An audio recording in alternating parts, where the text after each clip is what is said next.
African news updates on top accolade news. The headlines: Ugandan opposition leader faces death penalty. New railway to link Tanzania and Burundi for mineral transport.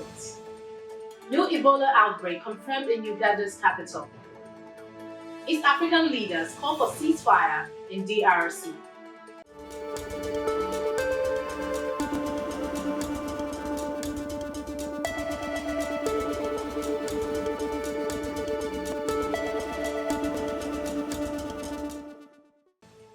In politics, Ugandan opposition leader faces death penalty. Ugandan opposition leader Dr. Kizza Besigye, a longtime critic of President Yoweri Museveni, faces a potential death sentence as he stands trial in a military court on charges of treason. Besigye, who has contested multiple presidential elections against Museveni, was abducted in Kenya in November 2024 and is accused of possession of illegal firearms and plotting against the government. His wife fears her husband will not receive justice in a military court and is deeply concerned for his safety amid growing threats, including comments from Museveni's son, who openly stated Besigye should be hanged.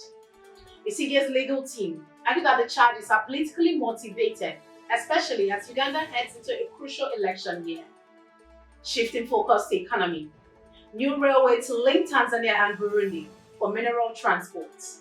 Tanzania and Burundi has officially signed a $2.15 billion agreement with two Chinese firms to construct a railway connecting the two countries, aimed at transporting metals, including nickel, to Tanzania's port city of Dar es Salaam. The railway will span 282 kilometers, is set to handle up to 3 million metric tons of minerals annually. The project is backed by financing from the African Development Bank. The railway is part of China's Belt and Road Initiative, which has funded several infrastructure projects across Africa in recent years. Moving to health. New Ebola outbreak confirmed in Uganda's capital. Uganda's Ministry of Health has confirmed a new Ebola outbreak in the capital, Kampala, following the death of a 32-year-old male nurse. The nurse, who exhibited symptoms including high fever, chest pain, and severe bleeding, died on Wednesday. This is Uganda's 8th Ebola outbreak since 2000, with the virus believed to be the Sudan Ebola virus disease, which has a high fatality rate and no approved vaccine. Authorities have identified 44 contacts of the deceased, including 30 healthcare workers, and are working to contain the spread of the virus. In conflict, East African leaders call for ceasefire in DRC. East African community leaders called for an immediate ceasefire in the Democratic Republic of Congo during a virtual summit on Wednesday amid ongoing clashes between government forces and the M23 rebel group. Kenyan President William Ruto led the meeting, which included leaders from 7 of the bloc's 8 members, though Congolese president was absent. The leaders urged warring factions to halt hostilities and allow humanitarian access to affected areas as the conflict intensified the already dire humanitarian crisis. The M23 rebels recently captured Goma, and aid agencies report widespread sufferings, with thousands displaced and a complete breakdown of essential services in the city. Analysts warn that tension between Rwanda and DRC complicates efforts for peace, with the Congolese government accusing Rwanda of backing the rebels. You are watching the African News Update on Top Accolade News. Do stay with us. Still to come.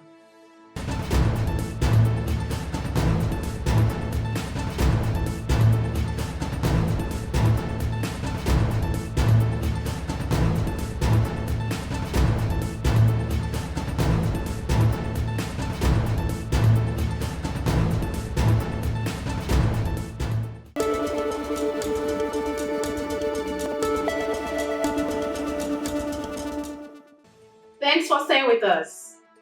Still in conflict, South Africa and Rwanda hold urgent talks to address Congo crisis. Tensions between South Africa and Rwanda have escalated, prompting urgent diplomatic talks to address the ongoing conflict in the Democratic Republic of Congo. South African Minister Ronald Lamola and the Rwandan Foreign Minister engaged in discussions on Thursday to defuse tension after Rwandan President Paul Kagame accused South African leaders of distorting talks about the crisis in eastern DRC. Kagame criticized South Africa's stance on the Southern African Development Community's peacekeeping efforts and warned that Rwanda will respond decisively to confrontations. Despite accusations from Congo that Rwanda is backing the rebels, Kigali denies involvement. Moving on in conflict, Romanian mercenaries surrender in DRC. Nearly 300 Romanian mercenaries who had signed up to fight in the Democratic Republic of Congo alongside the Congolese army have surrendered following a rebel assault on the city of Goma. Lured by lucrative salaries of up to $5,000 a month, these hired soldiers were tasked with battling the M23 rebels.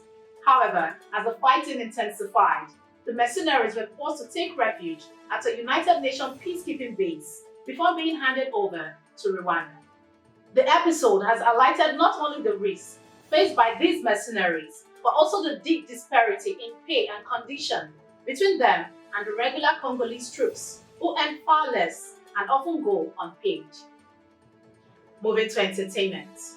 TikTok announces no monetization plans for Kenyan creators. TikTok has announced that it has no immediate plans to roll out monetization for Kenyan creators despite the platform's growing popularity in the country.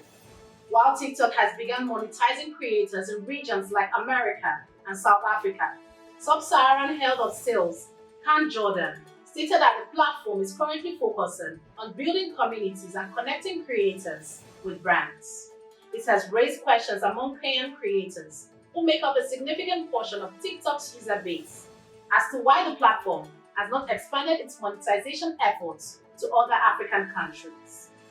TikTok's selective approach to monetization has sparked discussion about the criteria behind these decisions. Now in sports, Ghana Football Association appoints Winifred Shaffer as Director of Football and Technical Advisor. The Ghana Football Association has appointed former African Cup of Nations winning coach Winifred Shaffer as part of a major overhaul of its coaching structure.